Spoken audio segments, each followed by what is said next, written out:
Alrighty guys, 'tis I, ChrissieGirl. Welcome to part 23 of my LEGO Harry Potter Years 5 to 7 playthrough. In the last part, we finally managed to get the memory from Professor Slughorn. So let's go and see Dumbledore. By the way, this is the final part for Year 6. Yeah, so it definitely came around a lot quicker than Year 5 did. I mean, it took 13 bloody parts to get through Year 5 because I was so stud mad. 9 parts, definitely the average. Definitely better. So let's go see old Dumbledore.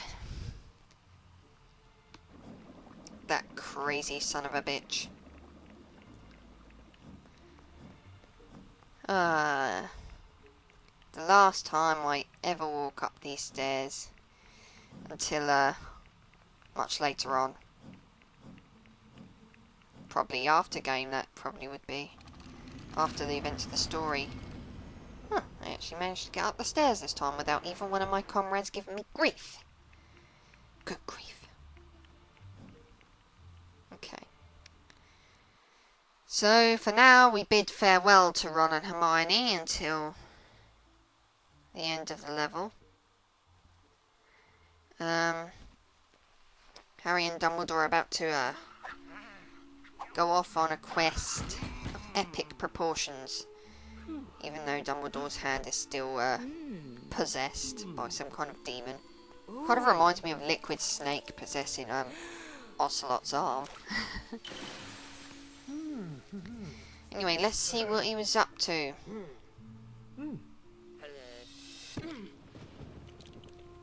What the hell? Okay, so the heart is referring to Tom Riddle's soul.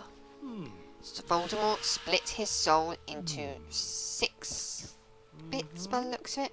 2 pieces of his soul have been destroyed already. That's the diary Harry destroyed in Year 2, and the ring which Dumbledore destroyed, which made his hand go all demented.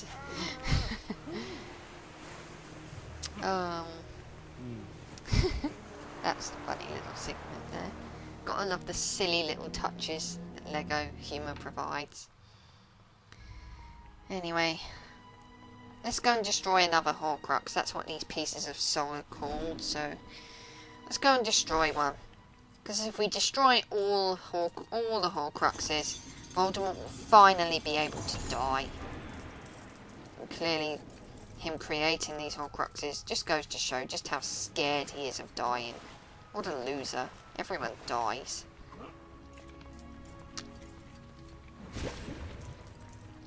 I didn't actually know what to do the first time I entered this cave, because I didn't actually notice the great big bloody wall over on the left, which was bright red and clearly suggested, use the Findo! But alas, I should be much quicker getting through this stage, because I know what I'm doing this time. Roughly.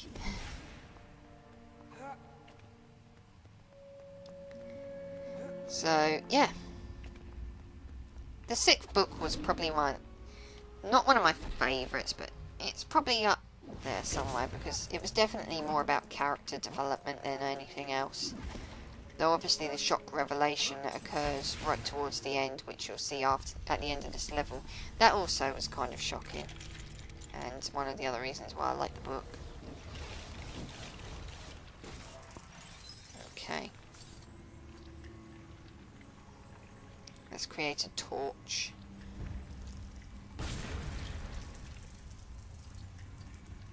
I'm definitely trying to remember what to do here. I think I've got to... Ah, here we go. Just what I wanted. So this stage is kind of cool. It isn't just purely the cave later on. We will be going back to Hogwarts after this. In the meantime, let's have fun in this cave and get some exploring done. So the Horcrux we're going after is the Slytherin locket, which actually came from Salazar Slytherin himself. Again, only Harry can use Parseltongue between these two. One of Harry's more unique gifts. But then Dumbledore can use apparition and Harry cannot, so...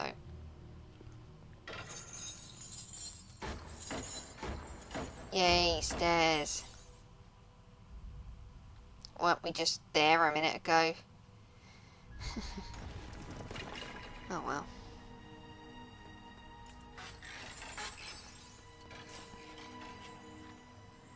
Yeah, Half-Blood Prince. I like the movie as well. I thought the movie was kind of good. Obviously not as good as Deathly Hallows Part 2 in my mind. Deathly Hallows Part 2 is my personal favourite. Though I also like Goblet of Fire. It probably wasn't the best movie for action and stuff, but for character development it was good.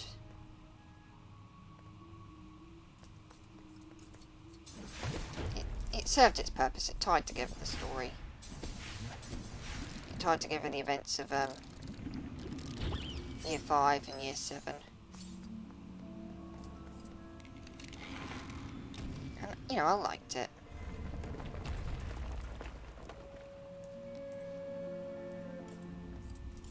This is certainly one dark... For goodness sake. Certainly one dark cave. Occasionally in this game you're going to find bridges where...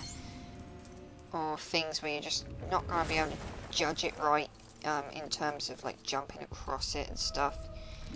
But the biggest example of this I won't come across until the second half of Year 7. Where I died quite a lot the first time I played it. But there are a few instances where I just misjudge. I mean, it could be me. It may not necessarily be the fault of the game designers or the camera or anything. It's probably just me being really crap at it.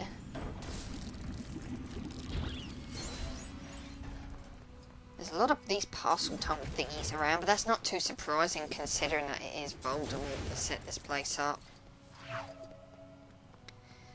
Put all his protection in place to make sure no one touches his precious locket.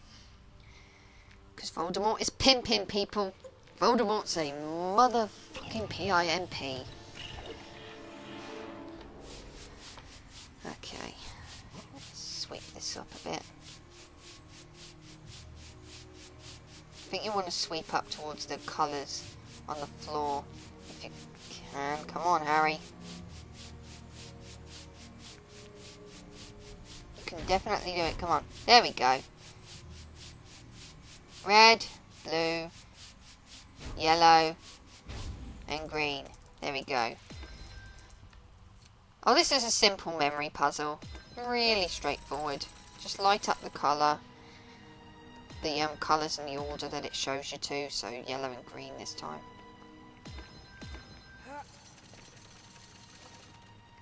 These puzzles are just stupidly easy. But then again, they were hardly designed to be tough, were they? The Lego games generally never had really tough puzzles. And in a way, that's kind of part of its charm. That, you know, anyone can pick it up and get right into it. I got the wrong order. Nothing happens if you get the wrong order, it just shows you the order again. I don't know why I forgot about it, I probably wasn't paying too much attention. That doesn't surprise me in the slightest. I always sometimes do drift off attention-wise. Anyway, once you've done that 4 times, you'll summon the boat, which you'll need to get to the island, which you need to go to get the Horcrux, because that's where the Horcrux is. Yay for babbling.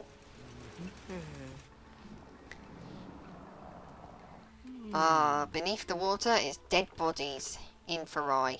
Dead bodies that can actually move and do another person's bidding. Spooky stuff. Wouldn't want to come across one of them. So, we better try and stay out of the water.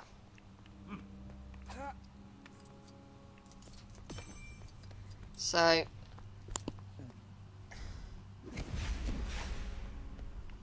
basically, we've just got to try and bring the Horcrux up first. I'm trying to remember how to do it. Ah yes, over this way. Okay. God, I need to sort my memory out. Oh, I see.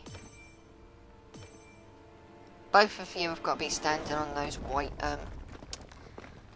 things, those white panels, in order to access the little areas of the island that you need to get to. It's kind of spooky, actually. Actually is kind of spooky here. But alas, Voldemort would have made it so. He probably thinks, oh, let's squick people out, let's frighten them so they leave. Okay, next lot.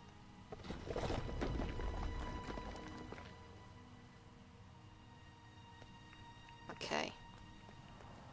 Really straightforward stuff this is.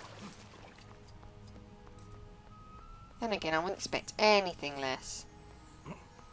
Okay, let's take this up here, and I think that should summon what I need, which is the Horcrux. Ah, yes. Uh-oh. Okay, so basically, you've got to switch to Dumbledore, press the B button in front of that. Dumbledore is going to drink the potion, but as he does so, loads of Inferi are going to come up and drag you down. If you don't know what you're doing, the Inferi will drag you down and you will die. And they will also drag Dumbledore down. Use Reducto, because that will get rid of them. Unfortunately, I forgot this right off the bat, so I didn't actually use it straight away. So I do die. And for whatever reason, we respawn completely over there, not giving us much chance at all to get up there before the Inferi do. But anyway, yeah, use Reducto. Reducto will blast them all away and give Dumbledore plenty of chance to drink and get drunk. You can blast them away once they've latched onto you. And they will also get behind you to grab Dumbledore.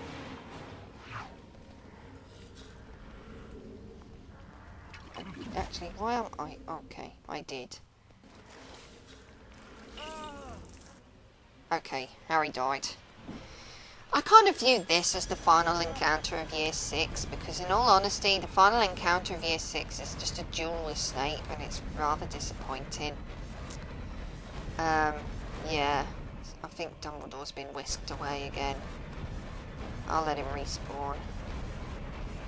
Just keep blasting these fuckers away until then. There we go, there's Dumbledore. There's Dumbledore. Oh, for goodness sake, stupid corpses, pee off! Blast them away! Blast them away, Dumbledore! Do it! It's a pain in the ass getting the final drink because these blasted things just... they come up to you so quickly, you've really got to pull them off. You've really got to get rid of them.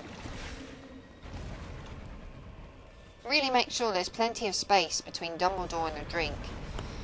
Otherwise, there's just no point in going for it. But anyway, that's it. In my mind, that is probably the final encounter of Year 6 that's actually probably really worth, you know, worth going through. It's different. It's not like dueling again and again and again. It's different. Alas, while we were away, Draco actually finished off using that cupboard and has actually transferred Death Eaters into Hogwarts. And looks like Dumbledore's going to attempt to fight.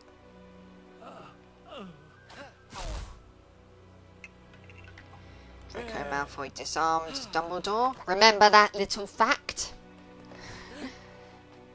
Snape coming in with the illusion of helping.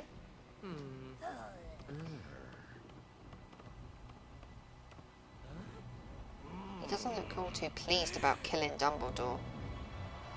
Okay, I said it. He kills Dumbledore. Who didn't know that? Okay, Dumbledore tries to drag his death out a little bit.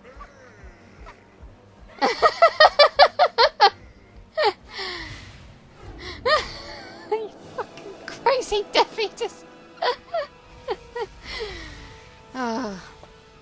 Snape didn't look too happy about killing Dumbledore, but the fact that he did suggests he's evil. Let's go kill him. Okay.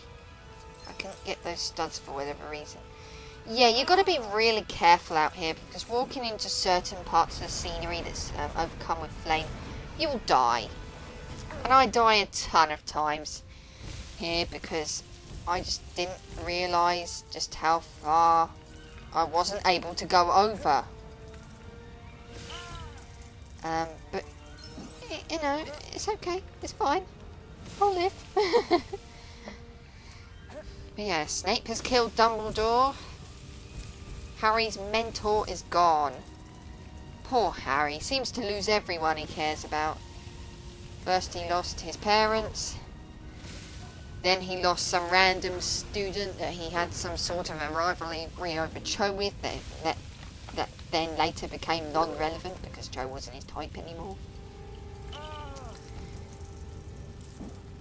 He then lost his godfather, and now he's lost his mentor. Poor guy can't seem to catch a break. He's always losing people. I'd break up with Ginny, Harry. Before she dies, too. Coincidentally, he actually does do that at the end of the last book to protect her. No doubt probably because, oh, everyone else seems to die around me. You might be next. Death Eaters are going to pop up and try and kill you. They're going to attack you. Even though Voldemort's given strict orders that only he can kill Harry. But, whatever. Death Eaters can do whatever the hell they like. Never mind Voldemort. He's not here. He's not going to know. Harry could have fallen off the tower by accident. The same tower that Dumbledore fell off. Oh, never mind. Okay. A key. Is that a key? No, it's not a key. It's something. Don't fall into the lava, Harry, whatever you do. Okay, it's not lava, but it's burning hot grass. And I don't particularly want to walk across it and die instantaneously like I have been doing. So, put these flames out, and then we'll be able to take on Snape in the final encounter of Year 6. It's really not that epic. It's actually rather disappointing. I mean, Year 5's boss fight was really imaginative in comparison to this. That's why I consider the Inferi encounter to be more like the end boss, if you will. And this is just like the, something that comes afterwards. If I remember rightly, Harry actually lost in the duel against Snape, so I don't understand why, you know, he's going to win here. Oh well, story event, I suppose. Oh, you bugger, Snape. The good thing about battling Snape is that Harry and Snape both know focus, so if Snape tries to pull focus on you, you can pull it right back on him. He really should not have taught you that spell. Legilimens. But that's Snape. Kind of disappointing for a final encounter, you know, for the year. But never mind. Bellatrix, you crazy bitch.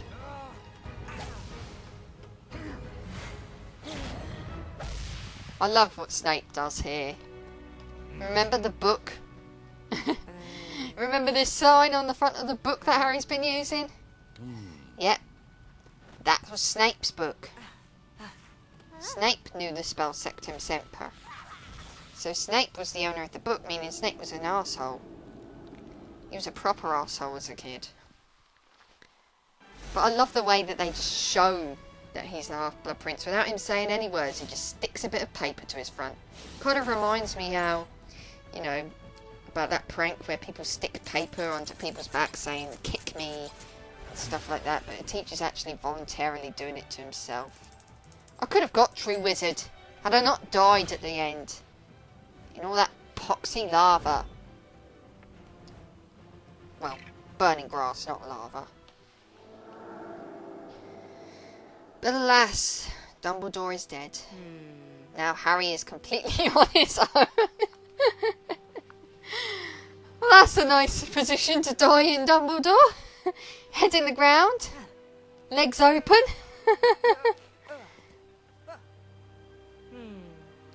Rather humiliating, if you ask me.